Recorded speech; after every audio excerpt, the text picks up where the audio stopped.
Next ये है प्रभाल संबंधी बल, मतलब कि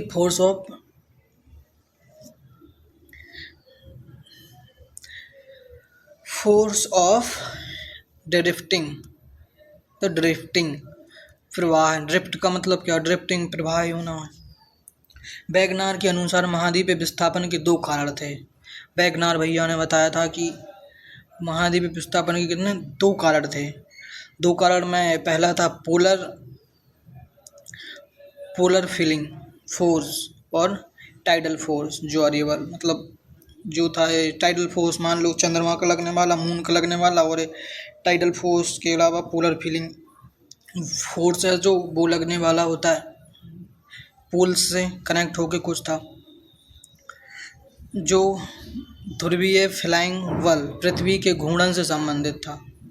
पृथ्वी के घूर्णन से संबंधित है, ये पृथ्वी के घूर्णन से संबंधित है। आप जानते हैं कि पृथ्वी की आकृति एक संपूर्ण गोले जैसी नहीं है, वरन यह भूमध्य रेखा पर उभरी हुई है, बहुत फैली हुई है और पोल्स पे सिकुड़ी हुई है। तो यह उभार पृथ्वी के घूर्णन का कारण है।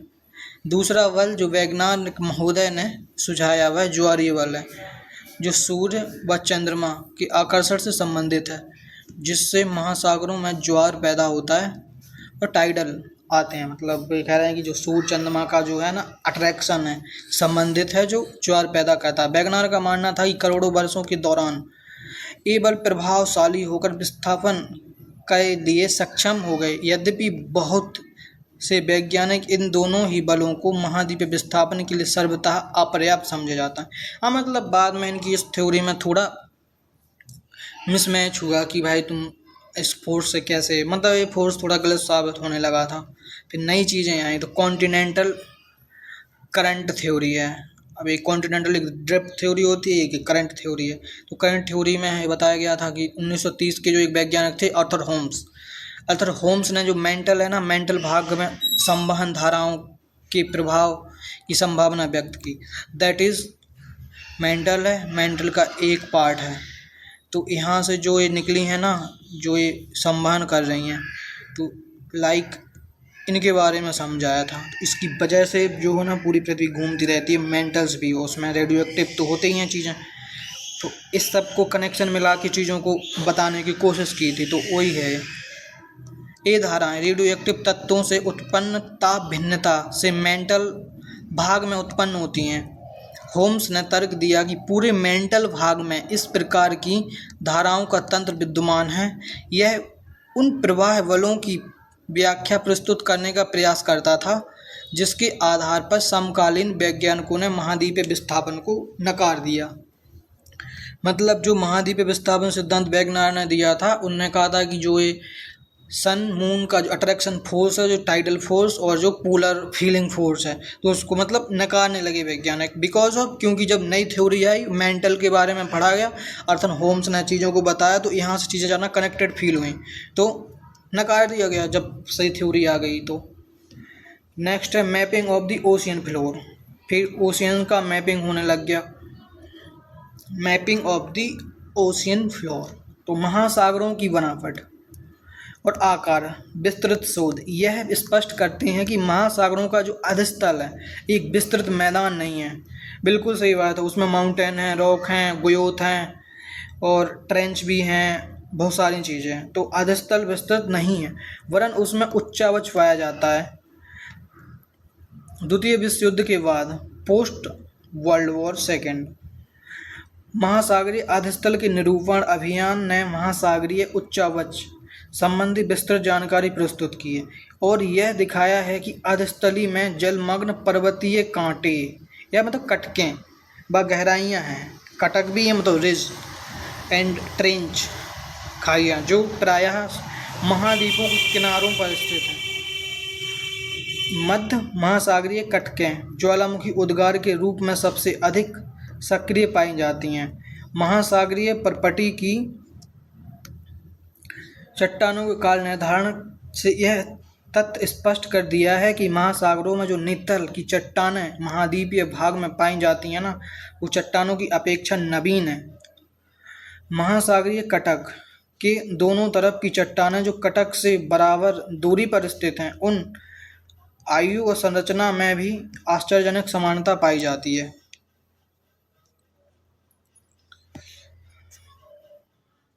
जैसे कि बताया गया है, प्रत्येक तल से ऊंचा संचयी क्षेत्र मतलब महासागरीय आदेश तल, मतलब कि एक सा नहीं है। जो ये है कि औसतन ऊंचाई है, एक कॉन्टिनेंटल शेल्फ होता है, एक ऊपर है जो ये शेल्फ हो गया, इससे फिर नीचे आए तो यहाँ स्लोप है, ये स्लोप ढल गया, फिर और नीचे आए तो यहाँ तुम और नीचे आ गए तो औसत गहराई अंदर तक चले गए, तो यहाँ आ गए तो ये गहराई और बढ़ी तो ये मान लो ट्रेंच हो गया है, यहाँ ये तुम्हारा बेसिन हो गया, मैदान है। तो एक जैसा नहीं है, नीचे ऊंचा है, जैसा हमारा लैंड भी है तो एक जैसा नहीं है, वैसे ही ये भी है।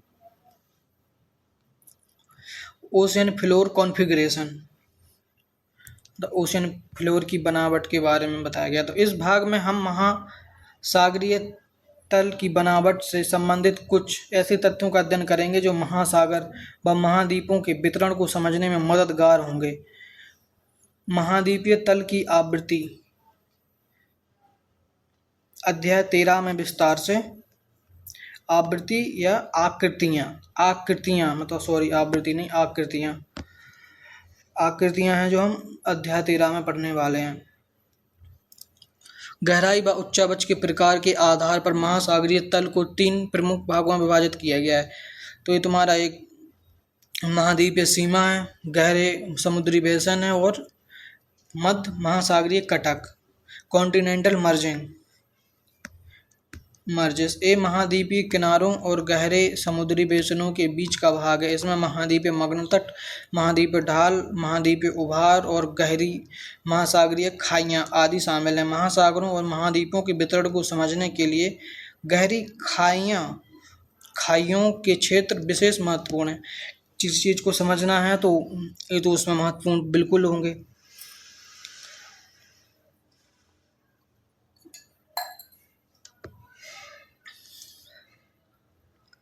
बीतलीय मैदान एब्सुलियन प्लेन्स, ये विस्तृत मैदान महाद्वीपीय तटों व मध्य महासागरीय कटकों के बीच पाए जाते हैं। बीतलीय मैदान वह क्षेत्र है जहां महाद्वीपों से बाहर लाए गए अवसाद उनके तटों से दूर निक्षेपित होते हैं। मिड ओशियनिक रिजेस, तो मध्य महासागरीय कटक आपस में जुड़े हुए पर्वतों की एक श्रृंखला बनाते हैं। महासागरीय तल में डूबी हुई यह पृथ्वी के धरातल पर पाई जाने वाली संभवतः सबसे लंबी पर्वत श्रृंखला है। जो मिड ओशियनिक रिज है ना, वो सबसे लंबी पर्वत श्रृंखला है जो पृथ्वी के धरातल पर पाई जाती है। मिड ओशियनिक रेंज बहुत बड़ी है, ये सच बात तो है ही। इन कटकों की मध्यवर्ती शिखर पर एक रिफ्ट, एक प्रभाजक पठार या उनकी लंबाई के साथ साथ फार्स मंडल की विशेषताएं हैं। मध्यवर्ती भाग में उपस्थित द्रोणी वास्तव में सक्रिय ज्वालामुखी क्षेत्र है। पिछले अध्याय में मध्य महासागरीय मतलब मिड ओशियनिक ज्वालामुखी के रूप में ऐसे ज्वालामुखियों की जानकारी भी दी गई है जो रिंग ऑफ फायर वगैरह बनाते हैं, उन सब के बारे में। और distribution of earthquakes and volcanoes, तो वो भाई यहीं पे है सबसे ज़्यादा। अब जहाँ पे रिजेस होंगी तो भाई उससे ही फिर सिस्टम थोड़ा और बनेगा इनका। तो जो भूकंपीय गतिविधि और ज्वालामुखी वितरण का दिए गए मानचित्र है 4.5 आ और वाह में अध्ययन करें। आप अटलांटिक ओशन, उसको बारे में देखते हैं, पहले ये पढ़ लेते हैं। आप अटलांटिक महासागर के मध्यवर्ती भाग में अटलांटिक ओशन में तट रेखाओं के लगभग समांतर एक बिंदु रेखा देखें। यह आगे हिंद महासागर तक जाती है और भारतीय उपमहाद्वीप के थोड़ा दक्षिण में यह 2 भागों में बट जाती है। भारतीय उपमहाद्वीप से थोड़ा आगे जाओ दक्षिण में तो ये 2 भागों में बट जाती है, जिसकी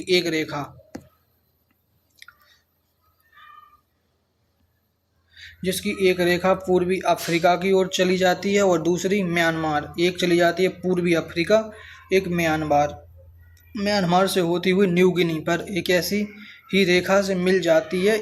आप यह पाएंगे कि बिंदु रेखा मिड ओशियनिक कटकों के रूप में समरूप हैं। भूकंपीय संकेंद्रण का दूसरा क्षेत्र छायांकित मेखला शेडेड बेल्ट के माध्यम से दिखाया गया है। अल्पाइन हिमालय श्रेणियों के और प्रशांत महासागरीय किनारों के समरूप है। सामान्यतः मध्य महासागरीय कटकों के क्षेत्र में भूकंप के उद्गम केंद्र कम गहराई पर हैं। जो मिड ओशनिक कटक है ना, उनके आसपास भूकंप है ना, उनके जो उद्गम केंद्र हैं वो बहुत कम गहराई पे हैं। जबकि जो अल्पाइन है, जो कि हिमालयी जो पट्टी है, और प्रशांत महासागरीय किनारों पर एक केंद्र अधिक गहराई पर है। ज्वालामुखी मानचित्र भी इसी का अनुकरण करते हैं। प्रशांत महासागर के किनारों को सक्रिय ज्वालामुखी के क्षेत्र के कारण यहाँ पर रिंग ऑफ फायर बुलाया जाता है इसको। बेसिक सी बात है कि जो भूकंप जो मूल केंद्र होते हैं वो हिमालय के आसपास जो है बहुत गहराई पे होती हैं, और जो ओशियनिक कटक होते हैं, जो रेस होते हैं, उनके पास होते हैं। उसका सीधा सा एक है ना। अब इसको देखते हैं। उसने कहा कि एक जो शाखा देखो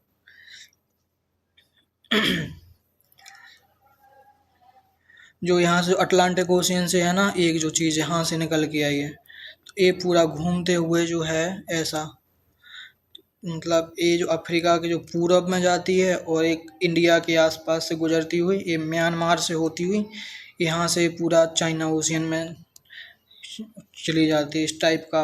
और ये यहाँ से निकल जाती है, और ये पूरा है तो यहाँ से निकलती है। अटलांटिक ओशियन ये हो गया, यहाँ है पैसिफिक ओशियन, तो यहाँ पे एक पूरा एक रिंग ऑफ फायर बनाती है। इस टाइप का मैटर है उसमें जैसे कि जो ज़्यादा ब्लैक आउट है, फोल्ड है, जो ये तप्त स्थल हैं, ये ज्वालामुखी वाले एरिया हो गए, और ये छिछले भूकंप केंद्र है। मतलब ये सब चीज़ें हैं इसकी। सागरीय अधस्थल का विस्तार, जैसे कि ऊपर वर्णन किया गया है, प्रवाह उपरांत अध्ययनों के महत्वपूर्ण जानकारी प्रस्तुत की जो वैगनार के महाद्वीप विस्थापन सिद्धांत के समय उपलब्ध नहीं थी।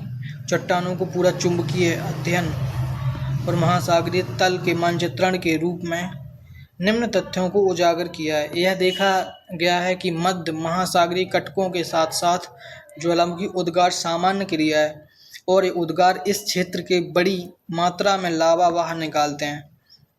मध्य महासागरीय कटक के मध्य भाग के दोनों तरफ समान दूरी पर पाई जाने वाली चट्टानों के निर्माण का समय, संरचना, संगठन और चुंबकीय गुणों में समानता पाई जाती है। चट्टानों के निर्माण के समय की जो चीज़ें महासागरीय कटकों के समीप की चट्टानों में सामान्य चुंबकत्व ध्रुवण, मतलब कि नॉर्मल पोलरिटी पाई जाती है, तथा ये चट्टानें नवीनतम हैं। कटकों के शीर्ष से दूर चट्टानों की आयु भी अधिक है। महासागरीय परपटी की चट्टानें महाद्वीपीय परपटी की चट्टानों की अपेक्षा अधिक नई हैं, और महासागरीय परपटी की चट्टानें कहीं भी 20 करोड़ वर्ष से अधिक पुरानी नहीं हैं। जो महासागरीय की नई होने का सबसे बड़ा रीज़न ये है कि भाई मेंटल के पास हैं। मेंटल के पास होने से, ये जैसे लिखा है दुर्बलता मंडल, तो यहाँ के पास है, तो यहाँ से लावा निकलता रहता है, प्लेट टूटती हैं, लावा निकलता है, नई चीज़ें बनती रहती हैं, तो इससे नई चीज़ें बनी हुई हैं। और जो हमारे जो लैंड फॉर्म्स हैं, लैंड पे जो चीज़ें बनी हुई हैं जैसे, तो वो काफ़ी पुराने हैं। गहरी खाइयों में भूकंप के उद्गम अधिक गहराई पर हैं, जबकि मध्य महासागरीय कटकों के क्षेत्र में भूकंप उद्गम, मतलब कि फोकस वगैरह, कम गहराई पर। इन तथ्यों और मध्य महासागरीय कटकों के दोनों तरफ की चट्टानों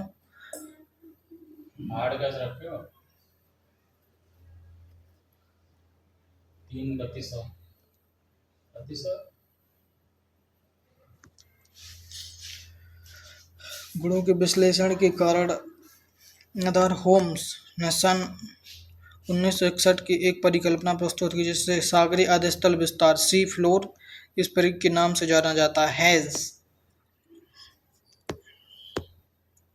हेज के तर्कानुसार महाद्वीपीय कटकों के शीर्ष पर लगातार ज्वालामुखी उद्भेदन से महासागरीय परपटी में भेदन हुआ, और नया लावा इस दरार से बाहर महासागरीय परपटी को दोनों तरफ धकेलता गया, और इस महासागरीय अधस्थल का विस्तार हो रहा है। महासागरीय परपटी का अपेक्षाकृत नवीनतम होना, इसके साथ ही एक महासागरीय विस्तार से दूसरे महासागरीय के सिकुड़ने पर हेज ये महासागरीय परपटी के क्षेपण की बात कही है। हेंस के अनुसार यदि ज्वालामुखी परपटी से नई परपटी का निर्माण होता है तो दूसरी तरफ महासागरीय गर्तों का विनाश भी होता है। अतः मानचित्र 4.3 में महासागरीय तल का विस्तार मूल उस संकल्पना को दिखाता है।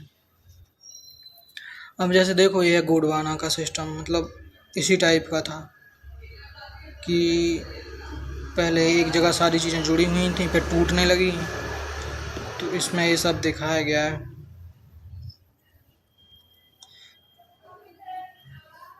अब ये जो प्लेटें हैं देखो, जो प्लेटें टूटी एक दूसरे से सबडक्ट करी या कुछ भी हुआ तो यहाँ से निकल गया लावा और यहाँ से कटक बनने लग गए। ऐसे यहाँ पे ये और यहाँ टूट के यहाँ निकले तो यहाँ ज्वालामुखी बन गए, तो यहाँ से नई नई लैंड फॉर्म बन गई। ये एक कुछ ये चीज़ें ऐसी तो होता रहा है।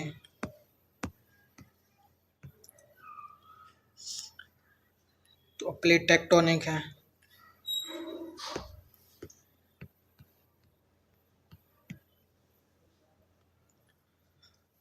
चलो इसको नेक्स्ट वीडियो में ख़त्म करते हैं गाइस।